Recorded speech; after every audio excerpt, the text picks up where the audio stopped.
Hello, how are you?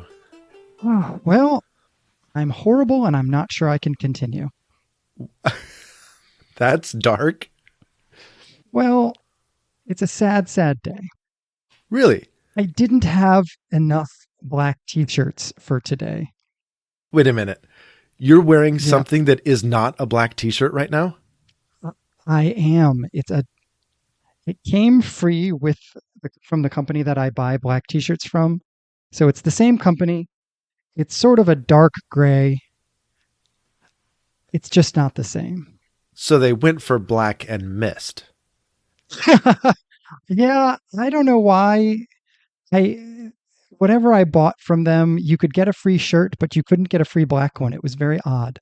Um, so I had this random dark gray t-shirt. So, yep, I am sadly not in a black t-shirt today, which is, I know, it's a day of mourning. It's a day of gnashing of teeth, all Wow. sorts of sad things. But Okay, irony upon ironies. I am wearing a black shirt, a black t-shirt. that is funny. Um, so yeah, how are you doing? Well, I am clothed in a black t-shirt, so I must be doing Oh, great. it's a good day for you. Yeah. Yeah. I'm good. I transitioned to my new schedule this week. I'm in a new role at work, and Ooh, yeah, I'm really enjoying the change of pace and the work that I'm doing, and this schedule allows me to get up and go to the gym in the morning, so I'm just feeling really good about that. So, yeah, I'm great. that's amazing. I'm super curious. I guess first of all, I'm just curious. What are the biggest shifts in your role so far? It's only been a week, but what are the biggest shifts so far? Yeah, I mean, as you can imagine, being in operations at 911 requires a lot of demand on your time and attention. You can go from, a personnel issue to updating the schedule to, somebody called out sick and now I got to reassign some of these other things, all the way to, oh, shoot, we've got a 3 alarm fire and we need to make sure that we rebalance the fire apparatus across the city to make sure there's even coverage for any future emergencies. And so, like, you just get pulled in 1,000 directions in operations. But now I'm creating continuing education content and doing training for certified staff. And that's so project based. I can just kind of plug along at each project as the need arises. There's plenty of work to do. It's not a lack of work. It's just a different pace of the work, and I'm not being pulled in 1,000 directions. So it feels nice, and my brain feels like it's trying to calm down, and also worried that it's missing 15 things. Well, I'm curious to hear over the weeks and months ahead how you feel like that impacts the way that life is forming you as a person. Ooh, Because it sounds like that is going to be a really interesting, we choose these things in our lives to the best of our ability, but they form us. And that sounds like it's going to be a really interesting shift. yeah, it totally is. As I have thoughts, you will hear them. Excellent. I can't wait. Well, I'm hoping this week to get your thoughts on something very specific. Okay. I am teaching this church, government, and law class, and I am teaching it for the second time. And the first time that I taught it, I did my best to just sort of teach it the way it's always been taught. And this year, I am teaching it pretty differently.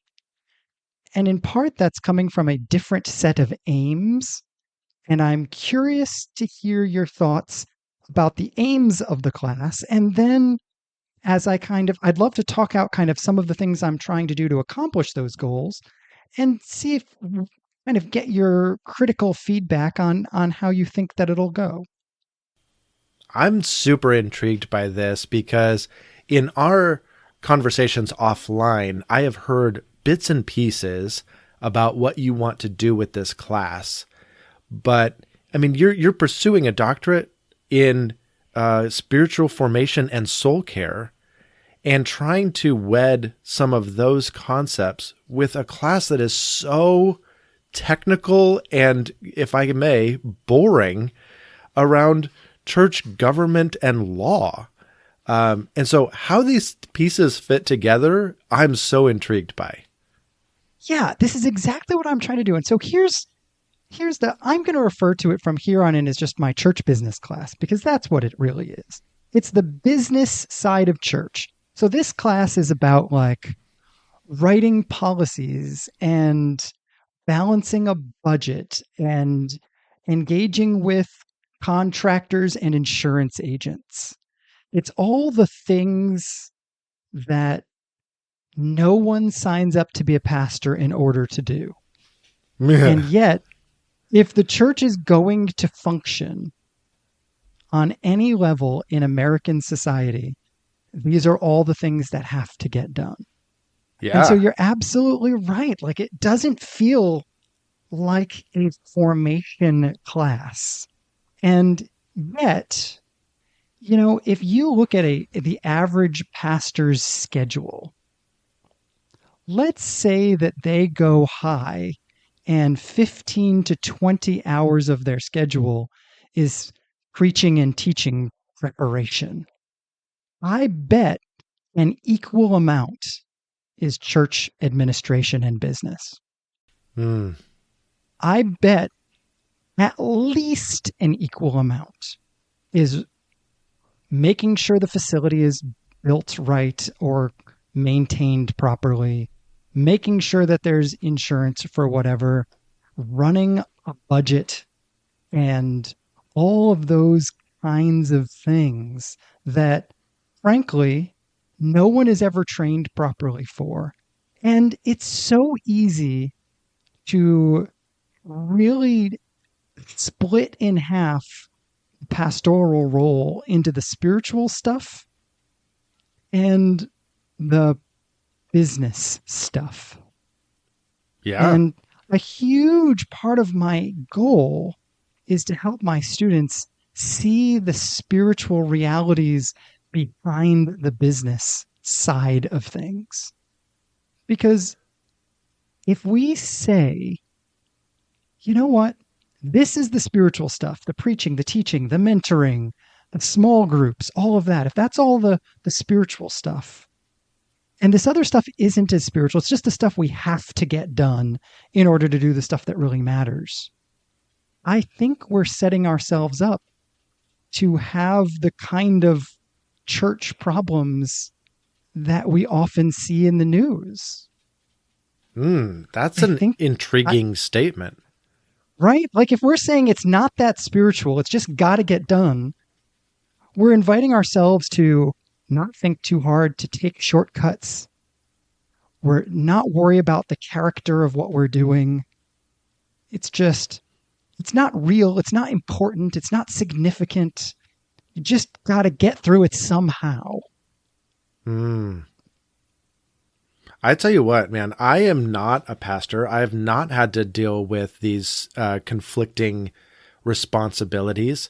But I tell you what, from the outside looking in, that's exactly how I would feel about it. Like, I gotta get insurance on the cars. I gotta get insurance on this building. I gotta get the county to sign off on our conditional use permit. I gotta, all these things, like, that's just wasting my time. I would like to get to these commentaries and my sermon prep or whatever it is. I absolutely would just be trying to rush through those tasks. Absolutely. And so this is why I'm going to suggest, first of all, that there is a profoundly spiritual reality underlying a lot of what we call church business. So, for example, I'm going to force my students to memorize two definitions. One definition is going to be a definition of policy. And I'm going to require them to define policy as planning in advance to love people consistently. Ooh. Wow. Right? Like, I want to suggest that a policy isn't just a bunch of paperwork to hold us back. It is thinking in advance about the fact that people come in all sorts of different shapes and sizes with all sorts of different histories and experiences. And we want to treat them consistently because that's what love does.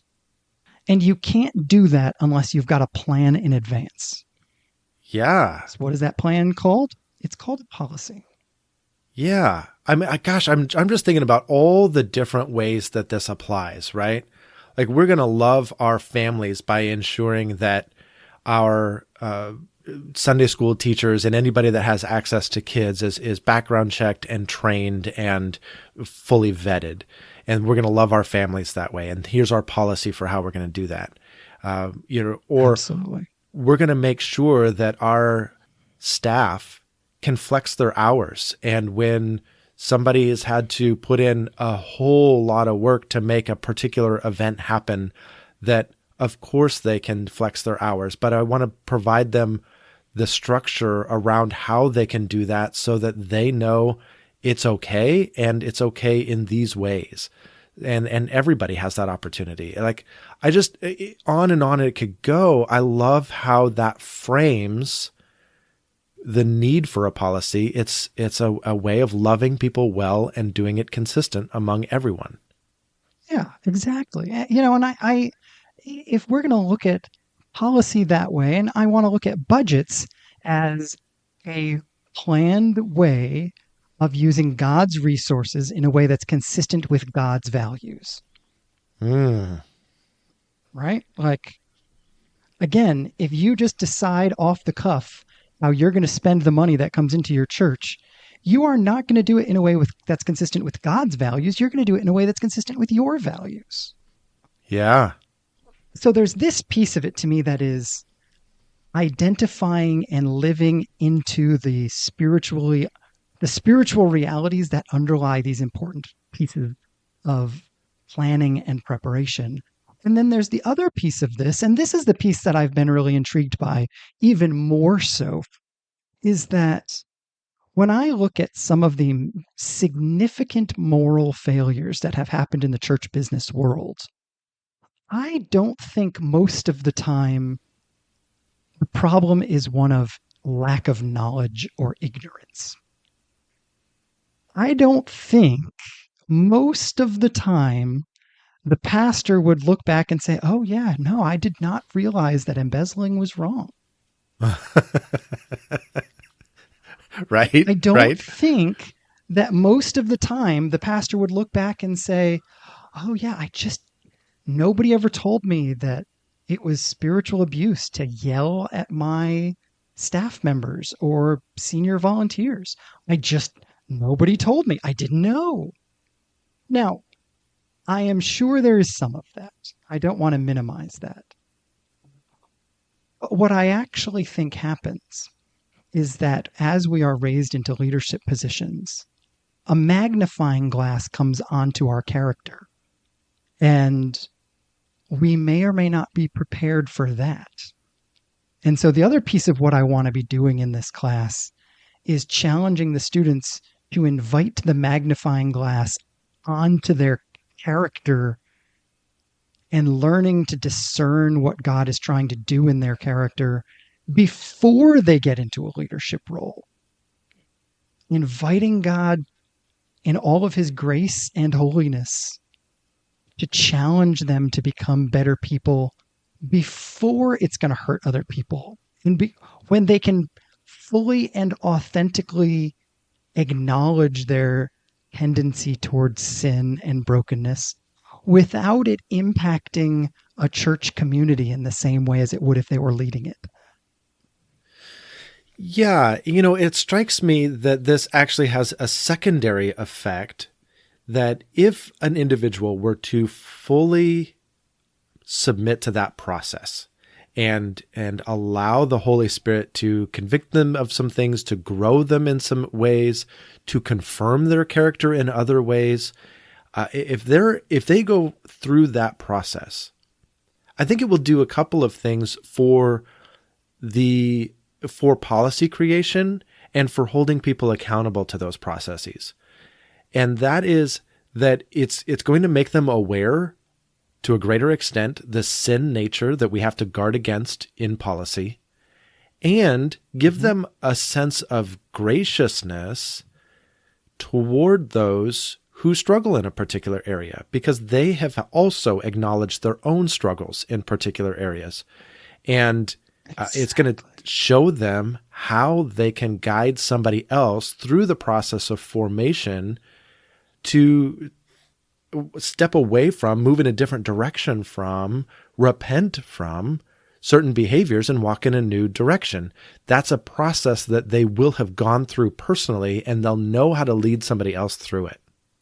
Exactly. Or at least they'll have taken steps to go through personally. Sure. Each week, the personal formation piece of this for me is really twofold. We'll start the class really with a couple of minutes of silence. And this has become a very valuable part of my own spiritual life, is just taking a few minutes in silence to notice what thoughts keep bubbling up from my soul, as a way of acknowledging what's going on in my own soul right now when I'm still. And so we'll do that every week in class, but then after class every week, they're going to have to spend 15 minutes, which isn't a long time, but 15 minutes in prayer around a question that is relevant to the week. So when we're talking about kind of the documents of administration, the question that they're going to have to sit with is, Jesus, when I think about the structures that bring clarity and accountability, where do I notice in myself a temptation to hide, a temptation to protect myself, or a temptation to spin the truth? Those kinds of questions that, man, leaders need to sit with in my book. And if you're going to be the person in charge of writing policy or budgets, you really better know the answer to those questions and have figured out how to invite the love and truth of Jesus into your life in those spaces. Man. Okay, I'm shocked into silence here, because when we first started, I thought there was no way that spiritual formation and church government and law, or church business as you call it, could ever fit together. Like, these things just did not seem to cohere. And yet here we are. And I'm totally catching your vision here of how these things fit together and how important it is that they be brought together. Yeah, exactly. When I think of what is the one thing I could do, because one not so subtle aim of a class like this is to try to help churches not get sued. Right? Let's just get real simple here. Yeah. The goal is try not to get sued. So what do we have to do to make that happen? And when I ask that question, the answer that comes to mind is improve the character of the students. That's better than any policy. I think of, and this is an old story, but one that is now well known. I think of some of the accusations that were made at Bill Hybels several years ago. They had phenomenal policies in place. He just didn't apply them to himself. Which, for our audience that may not be familiar, can you recap what some of those accusations were? Sure. Yeah. I mean, I haven't looked at the details in a really long time now, but he is accused of significant inappropriateness with women on his staff. He is accused of potentially abusive behavior, those kinds of things. And they had very clear policies around men and women staff members and how they should interact. And everybody else followed them, and he didn't. So it strikes me, I mean, we all know the name Bill Hybels, right? We probably will never know the names of most of your students. Probably not. But even in a small church, or even in a church that doesn't have a national stage, regardless of its size, there can become this aura around the senior leader that it makes them appear to be exempt or untouchable, or like, who could even hold so and so accountable, because after all, they're so and so, right? I can imagine people in Bill Hybels' church feeling like, well, how do I say that that guy is wrong? Like, look at his national platform. Look at all these books that he's written. Look at the size of this church. Look at the way that he has led us into all of these great things and the way God has blessed his ministry. Like, I guess it must be okay, or at least it must be okay for him, or who am I to say? You know what I mean? All of those things kind of compound. Do you have any checks and balances that you're building into your class to help guard against that aura around the senior leader, that they're untouchable in some way? It's interesting to watch my own movement wrestle with this. One of the key, on a real practical level, one of the key balances here is for the lead pastor to not be the head of the board that governs the church. Okay. That is, and I'm not sure what I think about that. I don't, my own movement, the Assemblies of God, goes multiple directions on this. And my particular movement doesn't require a particular sort of governing structure in a local church. So you can do it however you want to do it. But the challenge is, if you don't have the lead pastor be the head of the board, then his influence or her influence is significantly curtailed. Unfortunately, the board members typically, frankly, do not understand the day-to-day operations of the church. They just don't. They're not there. They're not in the meetings. They just don't understand. And so to put someone else in charge of the board is to put someone who is less informed in charge of the board. On the other hand, if you make the lead pastor the head of the board, there are no real checks and balances at that point. I mean, in a denomination like mine, someone who has a problem can go above the lead pastor's head and report it to the district. But boy, you are putting your head on the chopping block when you do that. And frankly, there's not a lot of clarity around when that is appropriate and when it is not. And I think this is one of the things that will differ from polity to polity, from local denominational district or whatever it's called to local denominational district. Who do you call? When do you call? Like, I know in my old church, the one that I was at in Boston, anytime there was ever a moral failure in the news or in the district or whatever, the next staff meeting, there would be a rehearsal from the lead pastor, where the lead pastor would say, okay, if you ever think I'm doing something wrong, what's the right step to take? And everybody on staff knew it was supposed to be reported to me. And I knew exactly who I was supposed to call.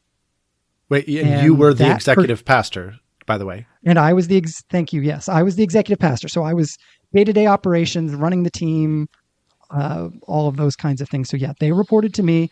I knew who I was supposed to call. I had that number in my phone, and we'd rehearsed it enough times that we'd have done it if there was ever a problem.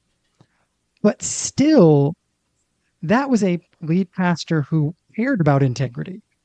Sure. So of course, the only pastors who are going to do that sort of thing are the ones who don't need it in some sense. Sure, Does that make sure. sense? Yeah, And yeah. so I really feel like that's where the real guard in terms of how do we protect pastors from not having integrity is to invite them to have an honest conversation with the Holy Spirit about their character before they become pastors.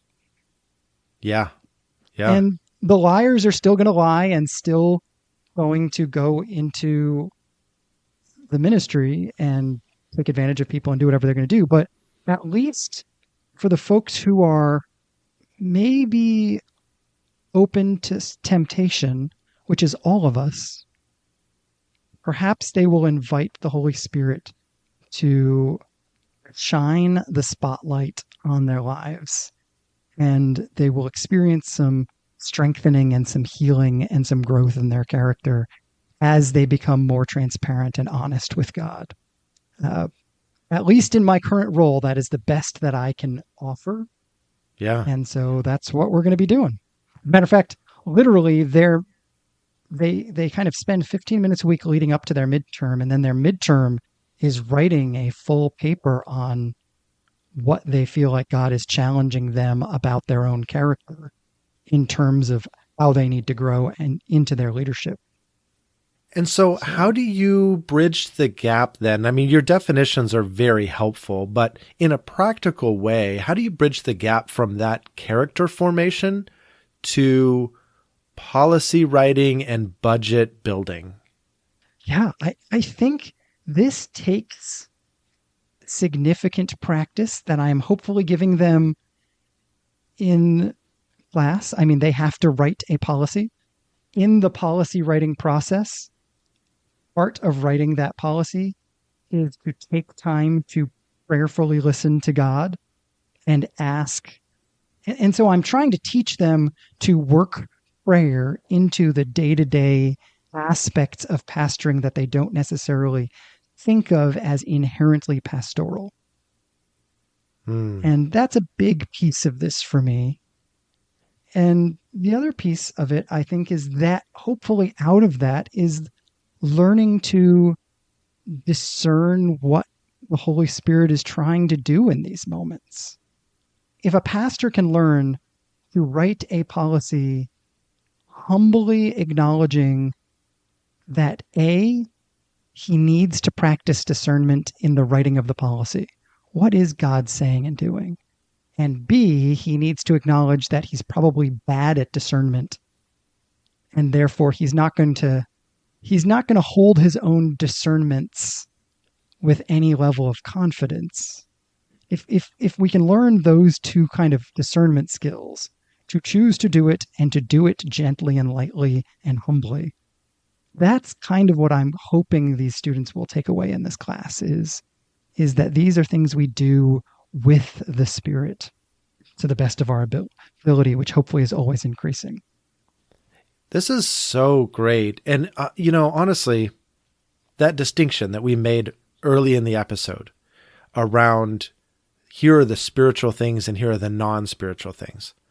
I think most people think in those categories, pastor or not pastor.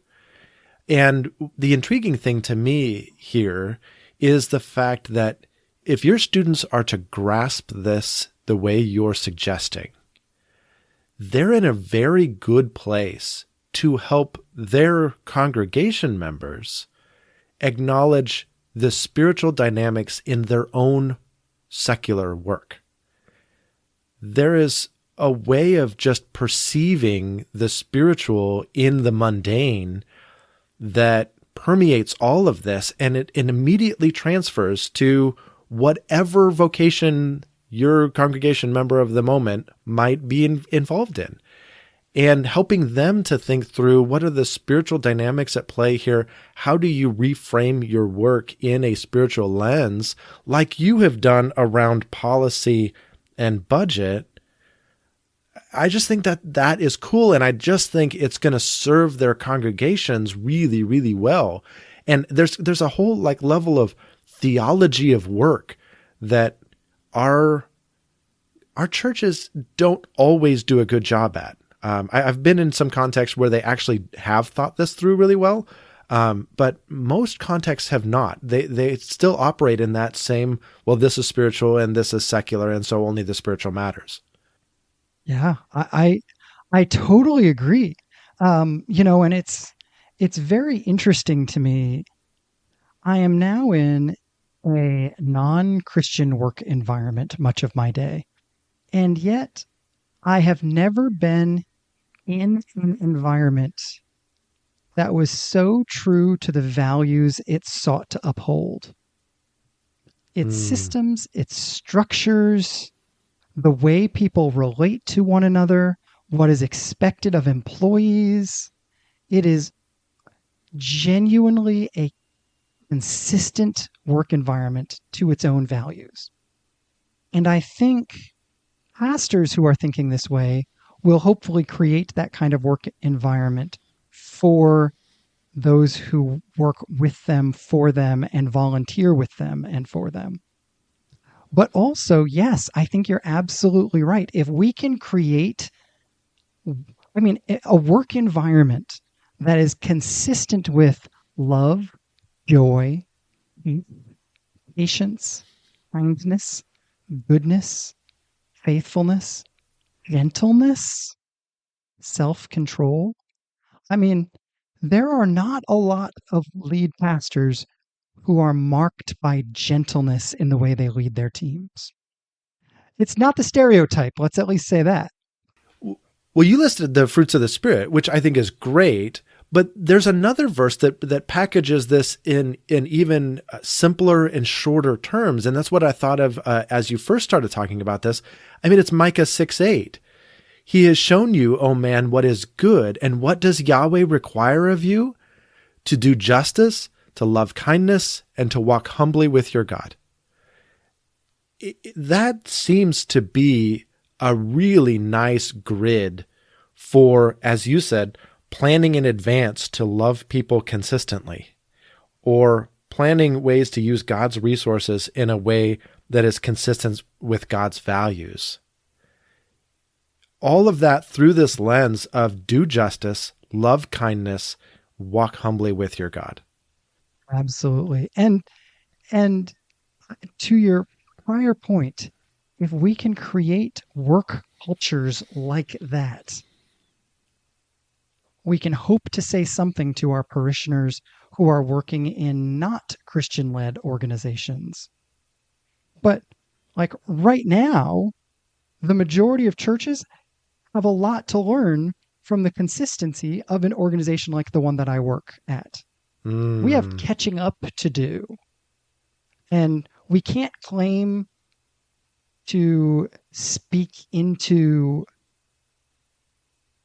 secular work organizations when we think of everything about organizational life as the stuff we got to just get through in order to get to real ministry. Mm. Man. All right, you've convinced me of the spirituality of the mundane, if you will, or the spiritual nature of church governance and business.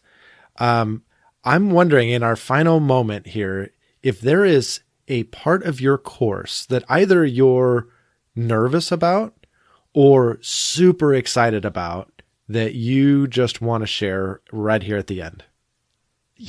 It's funny. I didn't realize I was nervous about until I was emailing my department chair because he, of course, can see the class. But it's definitely the midterm. A Mm. midterm they have to journal every week. That 15 minutes of prayer that they do, they have to do a very short journaling effort, and then they take the 6 or 7 uh, journalings that they've done up till that point, and from there, they are trying to look over the last month and a half, 2 months, and say, okay, what broadly is God saying to me? What is God showing me about who I am? What is God showing me about how I need to grow? To turn that into a church business midterm felt so far out of the box that like I was afraid I lost the box like 57 steps ago. And I I both feel nervous and excited about it because again, what is the greatest thing I can do to help the church business run smoothly in their future churches? Encourage these students to have the character that they need. Yeah. And that is an essential part of it. And this course, by the way, up until a few years ago, was taught by the national expert on church law. Like, not nationally known in the Assemblies of God, but the guy that every single pastor knows is the expert. Like, he writes church and clergy tax law every year. He is, Christianity Today calls him. Like, he's the expert. And he taught this class up to a couple of years ago. And now I'm teaching it. That makes me nervous. Yeah. Yeah. You're changing the content from what that guy did. That's yeah. Yeah. And that guy's a genius. Man, oh man. Well, I want to take your class now. This is how much you've convinced me. Is this even possible? Like, is it all taught residentially, or do you have an online course that people can audit? Like, I don't. It is an entirely in-person class. Well, for the most part, is an in-person class. If there were another institution that wanted me to teach it, I suppose I could do that. Or if somebody just wanted to go through the material, I mean, I'm certainly happy to talk. But no, it's not offered online at the moment. Okay. All right. Well, this conversation has been awesome. Thank you. I was super intrigued by this. So I do want to turn it to the audience and just say, well, what are your thoughts here? What are your thoughts as it pertains to your church? What are your thoughts as it pertains to your own work, whatever you do vocationally? What are the spiritual implications of the seemingly tedious, non-spiritual tasks that you have to do? And how can you invite God into that? How can you make it a more prayerful experience? And if you have thoughts to share on that, we'd love to hear from you on Facebook, on Instagram, on Threads. You can find us at On the Phone with Josh, or you can email us at onthephonewithjosh@gmail.com. We love hearing from you. Yeah, we would love that. And, there are pastors and people who've thought about these things a lot. And I would, even on something as concrete as this class that I'm teaching, I would love people's thoughts. That would be so interesting because I have one perspective and it's one that I have thought about a lot, but somebody might have some things I haven't seen. Yeah, for sure. All right. Well, this has been super awesome. I look forward to having another great conversation again next week. I can't wait. I'll talk to you then. All right. Bye-bye.